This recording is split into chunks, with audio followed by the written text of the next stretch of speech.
Hello friends, मैं हूं गौरव और जरा ये सुनो। साइंस के महान साइंटिस्ट एल्बर्ट आइंस्टाइन का कहना था कि science with religion is lame and religion without science is blind. तो अगर ये दोनों भी एक दूसरे के साथ नहीं जा सकते तो क्या हमें दोनों में से किसी एक को चुनना चाहिए?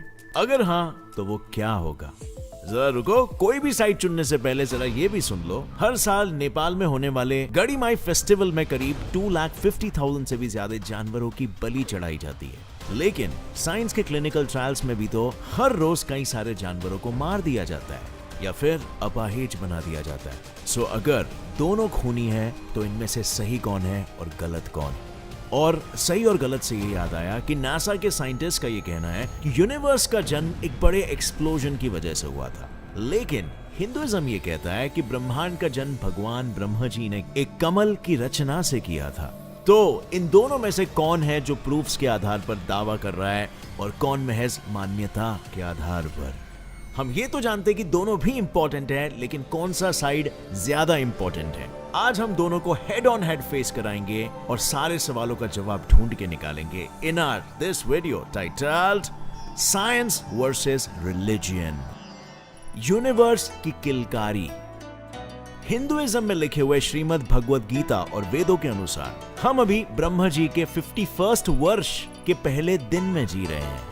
काफी इंटरेस्टिंग थॉट है, राइट? शायद आप नहीं समझे होंगे। देखो, हिंदुइज्म के अनुसार हमारे ब्रह्मांड का जन्म ब्रह्मा जी के साथ ही हुआ था और उसका अंत भी उन्हीं के साथ होगा, क्योंकि वो ब्रह्मा जी है जिन्होंने धरती पर सारे जीवन के रूपों का निर्माण किया है। लेकिन there's a catch, बाकी गॉड्स की तरह ब्रह्मा जी अमर नहीं है। उनकी आयु टोटल सिर्फ 100 ईयर्स है। आई नो ये काफी अटपटा साउंड कर रहा होगा कि 100 साल तो कब के खत्म भी हो गए होंगे, तो फिर आखिर वो कैसे मृत्यु के बाद भी जिंदा है? तो देखो, जब मैंने कहा था ना 100 साल, तो मैं ह्यूमन ईयर्स की बात नहीं कर रहा हूँ। ब्रह्मा जी के आयु का एक साल ह्यूमंस के लिए 3.1104 बिलियन ईयर्स जितना लंबा माना जाता है। सो अगर इसके बेसिस पर कैलकुलेट किया जाए तो हमारा यूनिवर्स तकरीबन 155.52 ट्रिलियन ह्यूमन ईयर्स पहले पैदा हुआ था और उसका कुल जीवन 311.04 ट्रिलियन ह्यूमन ईयर्स जितना लंबा चलेगा। और अगर मैं हमारे इन ग्रंथों में लिखे हुए ज्ञान की बात करूं तो उस दौर में लोगों को astronomy, astrology, self defence, Ayurveda और जीवन जीने के लिए ऐसे ही जरूरी चीजें गुरुकुल में सिखाई जाती थी। क्या आज हम ये सारी चीजें सीख पा रहे हैं? नहीं। और हम कोई भी चीज सीखते कब है? ऑफ कोर्स जब हम उस चीज को खुद कर चुके हैं। अब हमारे इतिहास में तो ये चीजें मौजूद है, लेकिन क्या हम इतिहास से इन चीजों को अपने आज में अपना रहे हैं? इसका जवाब है अगेन बिग नो। और जब ये चीजें हम आज ही अपना ही नहीं रहे हैं तो आने वाली कल की पीढ़ी को इन चीजों के बारे में कैसे पता चलेगा? शायद उस दौर तक ये चीजें इसी तरह मिट जाएंगी जैसे हम तक पहुंचने से पहले गुरुकुल में सिखाई गई चीजें मिट चुकी है और बस सिर्फ इतिहास के पन्नों में बंद कर रह चुकी है। पर आप ऐसा होने से रोक सकते हो। इसके लिए आपको बस कुकू FM ऐप को डाउनलोड करना है और इस ऐप पर आप ऑडियो फॉर्म में अवेलेबल बुक्स को अपने हेक्टिक लाइफस्टाइल के बीचों बीच रहते हुए भी सुनते सुनते चीजों को सीख सकते हो, क्योंकि इस ऐप में आपको भगवद गीता, पवित्र रामायण और महाभारत, हर युग में सच होने वाले 11 सबक जैसे ऑडियो बुक्स सुनने को मिलेंगे। ये किताब आपको कुकू FM में मिल जाएगा, जहाँ पे आपको उसको रीड करने की भी जरूरत नहीं है, बल्कि आप इसे सुन सकते हो ऑडियो फॉर्मेट में in one of your favourite languages. जो भी भाषा आपको जमती है, हिंदी में भी आप इसे सुन सकते हो अगर आपको इंग्लिश नहीं समझ में आती है। और आपको एक और गुड न्यूज देना चाहता हूं। पहली बात तो ये कि इस ऐप में सिर्फ यही एक बुक नहीं है, बल्कि आपको सारे नॉलेज जॉनरास, इसकी financial knowledge, motivation, management, self development, leadership etcetera के भी बुक्स मिलेंगे। इवन एकेडमिक्स जैसे कि हिस्ट्री, ज्योग्राफी एटसेट्रा। और आपके हिसाब से इन सब की क्या कीमत होनी चाहिए? कोई भी कैलकुलेशन आप यूज कर लो, बट 199 रुपीज से तो बहुत ज्यादा हो। और इनके 399 का ईयरली सब्सक्रिप्शन आपको सिर्फ 199 रुपीज पर ईयर में मिलेगा। अब ये ऐप पर्सनली मेरा काफी टाइम बचाता है, क्योंकि मैं मल्टीटास्किंग करते हुए इसे कान में लगा के सीधा सुन सकता हूँ और इससे रीडिंग हैबिट भी कल्टीवेट होती है और आपको न्यू नॉलेज गेन करने की जिज्ञासा भी बढ़ती है। आपको बस नीचे डिस्क्रिप्शन लिंक में से इसे डाउनलोड करना है और कूपन कोड GetSet50 यूज करना है और मेरे फर्स्ट 500 सब्सक्राइबर्स को सीधा 50% ऑफ मिलेगा। So click on the link in the description and go download this app now and start learning with Kuku FM. लेकिन ये तो हुई रिलीजन की बात, अब क्यों ना जरा साइंस की भी राय सुन लेते हैं। ये तो हुई रिलीजन की बात। कि हमारा जन्म कब हुआ था और हमारी मृत्यु कब होगी। अब क्यों ना जरा साइंस की भी राय सुन ली जाए। हमारे साइंटिस्ट द्वारा दिए गए बिग बैंग थियरी के अनुसार, जो साइंस में काफी वाइडली एक्सेप्टेड थियरी है, हमारा यूनिवर्स करीबन 13.8 बिलियन ईयर्स पहले बना था और उसके पैदा होते वक्त सारा मैटर इंटेंस डेंसिटी और हीट के साथ बस एक छोटे से पॉइंट में कॉम्पैक्टेड था, जिसको हम सिंगुलैरिटी के नाम से जानते हैं। एक दिन इसी सिंगुलैरिटी में एक बड़ा सा एक्सप्लोजन हुआ, या कह सकते हैं रैपिड एक्सपेंशन ऑफ स्पेस होने लगा, जिसके रिजल्ट में यूनिवर्स और सारा मैटर बाहर की तरफ तेजी से स्प्यू होकर एक्सपैंड होने लगा। और ये एक्सपेंशन फॉरएवर से चलते आ रहा है और चलता रहेगा। अब वैसे तो साइंस के पास रिलीजन की तरह यूनिवर्स के अंत का तो कोई जवाब नहीं है, पर एटलीस्ट उसने जो यूनिवर्स की शुरुआत का दावा किया है वो एक रिसर्च के आधार पर है, जो रिलीजन में मिसिंग है। क्योंकि 2016 में नासा ने हबल अल्ट्रा डीप फील्ड इस यूनिवर्स की HD इमेज की मदद से अब तक की सबसे पुरानी गैलेक्सी को खोज निकाला था, जिसका नाम रखा गया GN-Z11। ये गैलेक्सी करीबन 13.4 बिलियन ईयर्स पुरानी है और जिस तेजी से हमसे दूर जा रही है, उससे साइंटिस्टों ने यह अंदाजा लगाया है कि बिग बैंग आज से तकरीबन 13.8 बिलियन ईयर्स पहले हुआ था। यानी इट इज ऑलमोस्ट लाइक अगर बॉम्ब के परखच्चों के उड़ने की स्पीड और एज को जान लिया जाए तो आप उसे रिवाइंड करके ये जान सकते हो कि बॉम्ब फटा कब था। सो इस हिसाब से देखा जाए तो at least science has some proof to prove its point on a very logical basis, इसीलिए ये पॉइंट जाता है साइंस को। Now let's move on to our next factor, जो है purpose of religion and science.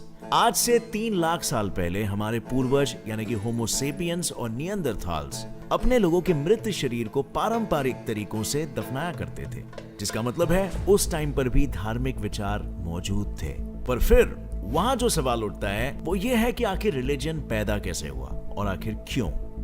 इस सवाल के जवाब में क्वींस यूनिवर्सिटी के साइकोलॉजिस्ट का ये कहना है कि हमारे पूर्वजों ने जब ग्रुप्स बनाकर रहना शुरू किया था ना, तब बिना केओस के लोग मिलजुल कर काम करे, इसीलिए कुछ नियम कायदों का तड़का लगाया गया बाय देयर ग्रुप लीडर्स, जिसे आज हम रिलीजन कहते हैं। मिसाल के तौर पर हिंदुइज्म में रामायण और महाभारत जैसी जो पौराणिक कथाएं हैं ना, उनमें हमें प्रेम, साहस, सच्चाई, हिंसा, घृणता, ईमानदारी जैसे कई सारे इमोशंस की सीख दी जाती है। और साथ ही बताया गया है कि अगर इन सारे इमोशंस को हमने खुद पर हावी होने दे दिया तो उसके क्या क्या परिणाम हो सकते हैं। अब ये लेसन्स ऐसे हैं जो हमें आज भी जीवन कैसे जीना है इसकी शिक्षा देते हैं, जिससे ये व्यतीत होता है कि रिलीजन असल में लोगों में सोशलाइजेशन और हार्मनी क्रिएट करने के लिए बनाया गया था। लेकिन क्या साइंस भी रिलीजन की तरह ये गुण सिखाता है? फ्रैंकली स्पीकिंग नहीं। साइंस की शुरुआती जड़ें एंशिएंट इजिप्ट और मेसोपोटामिया में लगभग 3000 से 1200 BC तक जाती है, क्योंकि उस समय नेचर की सारी इरेगुलरिटीज को टैकल करने के लिए साइंस एक तरह से ब्रिज था बिटवीन ह्यूमंस एंड नेचर। यानी ये कह सकते हैं कि साइंस नेचर की वजह से ह्यूमंस के दिमाग से बाहर आया, maybe so that we can predict nature's behaviour better. In fact 4th century BC के एंशिएंट ग्रीक फिलोसोफर एरिस्टोटल का तो ये भी कहना था कि साइंस के प्रैक्टिकल, पोएटिकल और थियोरेटिकल ऐसे 3 रूप होते हैं और उनमें कोई दबाव या मर्यादा नहीं होती। उनके अनुसार साइंस सिर्फ ह्यूमन के क्यूरियोसिटी की भूख मिटाने का तरीका होता है, जिससे इंसान का दिमाग एक्चुअली में तंदुरुस्त रहता है। इनफैक्ट आपकी क्यूरियोसिटी एक संकेत है कि आप में शायद डिप्रेशन के लेवल्स बहुत कम है। जो एक्सट्रीमली ज्यादा क्यूरियस लोग होते हैं, उनका ये नेचर डिप्रेशन के लिए एंटी वेनम का काम करता है। So basically science is equal to curiosity, but at any cost. Because see कभी कभी क्यूरियोसिटी के पीछे ह्यूमंस अपनी लिमिट्स के पार चले जाते हैं, जैसे स्टीवन लुडविन, जिन्होंने जहर से इम्यून होने के लिए 30 सालों तक स्नेक वेनम को अपने बॉडी में इंजेक्ट किया, विच इज इनसेन। और इसीलिए अगर पर्पस की बात करें तो रिलीजन का पर्पस ज्यादा सेन था, एंड देयरफॉर ये पॉइंट उसे मिलना चाहिए। रिलीजन हम में से बहुतों को पर्पस देता है जो शायद साइंस उस हद तक ना दे पाए। बट इसका मतलब ये नहीं है कि साइंस के रास्ते से आप चलोगे तो आपको कोई पर्पस नहीं मिलेगा। At the end of the day purpose depend करेगा आपके नजरिए पर, और कोई पर्पस ऐसा नहीं है जो आप अपनी लाइफ के लिए नहीं क्रिएट कर सकते हो। बट या जो लोग अपने लाइफ का पर्पस नहीं क्रिएट करना चाहते या नहीं क्रिएट कर पा रहे हैं, उनके लिए रिलीजन एक रास्ता बना देता है, एंड देयरफॉर इस मामले में रिलीजन को पॉइंट मिलना चाहिए। पर अब जब रिलीजन और साइंस का अंकुर कहां से उगाया ये हमने जान लिया है, तो उससे उगे हुए पेड़ की शाखाएं कहां तक जाती है वो भी जरा देख लेते हैं, ताकि इन दोनों के आज के समय के इम्पैक्ट्स के बारे में भी हम बात कर सकें। Positive impact of science and और रिलीजन। इस दुनिया में ऐसे कई सारे रिलीजियंस हैं जो नेचर के सारे एस्पेक्ट्स को वर्शिप करना सिखाते हैं। मिसाल के तौर पर हिंदुइज्म में करीबन 33 मिलियन गॉड्स एंड गॉडेसेस है और ऑलमोस्ट उन सब के साथ एक एनिमल को जोड़ा गया, लाइक गणपति बापा के साथ मुशक, इंद्र जी का ऐरावत और कार्तिकेय जी का सूर्यपद्मा। और इससे होता यह है कि हम इन भगवानों के साथ साथ इन वाहनों को भी वर्शिप करते हैं, जिससे इन जानवरों को हार्म करने से पहले हिंदू लोगों के मन में एटलीस्ट एक बार तो पाप लगेगा, ये ख्याल जरूर आता है। पर क्या धर्म में बताई गई सारी बातें इतनी ही वेल थॉट होती है, या हम उन बातों को अपने कन्वीनियंस के अनुसार उनका मतलब निकाल लेते हैं? क्योंकि जैसे कि मैंने पहले बताया, जब हम समाज में मिलजुल कर रहने लगे थे, तब इस समाज को ढंग से चलाने के लिए कुछ नियम और कानून बनाए गए थे, और हमारे ऋषि मुनि इन्हीं कानूनों को किताबों में लिखकर एक स्टोरी के रूप में अगली पीढ़ी तक पहुंचाने लगे। लेकिन धर्म की सारी बातों का पालन अच्छे से हो और उसका डर सभी के मन में बना रहे, इसके लिए विद्वानों ने ये सारी किताबें भगवान से जोड़ दी और लोगों के मन में ये डर बैठा दिया कि इन किताबों के विरुद्ध जाना मतलब भगवान के विरुद्ध जाना। अब हो सकता है बिल्कुल कि ये बातें शायद उस समय के लिए सही भी हो, पर वो समय और आज की दुनिया में बहुत फर्क है। हमारी बढ़ती टेक्नोलॉजी के साथ हमारे एथिक्स में भी चेंजेस आना बेहद जरूरी हो चुका है, और रिलीजियन शायद यहाँ पर हार जाता है। वो खुद में आज की तारीख में बदलाव नहीं लाना चाहता, और चाहे फिर किसी की जान ही क्यों ना चली जाए। और पता है इसका सबसे बड़ा एग्जाम्पल कौन है? The great scientist Galileo. साल 1632 में सर गैलीलियो ने एक बुक पब्लिश की थी, जिसमें उन्होंने कहा था कि सन अर्थ के अराउंड नहीं बल्कि सारे प्लैनेट सन के अराउंड ऑर्बिट करते हैं। लेकिन ये बात वहां के चर्च और धार्मिक लोगों को हजम नहीं हुई, क्योंकि बाइबल के अनुसार अर्थ यूनिवर्स का सेंटर है और सारी चीजें अर्थ के अराउंड ही ऑर्बिट करती है। बाइबल के हिसाब से उस समय के लोग जियोसेंट्रिज्म का मॉडल फॉलो करते थे, और इसीलिए गैलीलियो के इस धर्म विरोधी बात के आधार पर चर्च ने उन पर वीहीमेंट सस्पेशन ऑफ हेरेसी या सिंपली कहूं तो ब्लास्फेमी का इल्जाम लगाया और उन्हें उम्र भर हाउस अरेस्ट की सजा सुना दी। अब ऑब्वियसली इतनी रिजिडिटी ना साइंस में कभी थी और ना ही कभी होने के चांसेस है। साइंस में काला गोरा, अमीरी गरीबी, नॉर्मल डिसेबल्ड, ऊंची जात नीची जात, ऐसा कुछ नहीं होता। साइंस का लॉजिक सिंपल है, जब तक तुम्हारे पास एक थियरी है और तुम उसे मैथमेटिकली या लॉजिकली प्रूव करके दिखा सकते हो, उन्हें सब मंजूर है। इनफैक्ट साइंटिफिक क्वेश्चंस भी इस तरह से फ्रेम किए जाते हैं कि एविडेंस की मदद से अगर कंफर्म या डिस्प्रूव हुए तो ठीक, वरना उस क्वेश्चन को रीफ्रेम करके वापस रीटेस्ट किया जा सके। So all in all science समय के साथ साथ इवॉल्व हो रहा है, मगर रिलीजियन नहीं।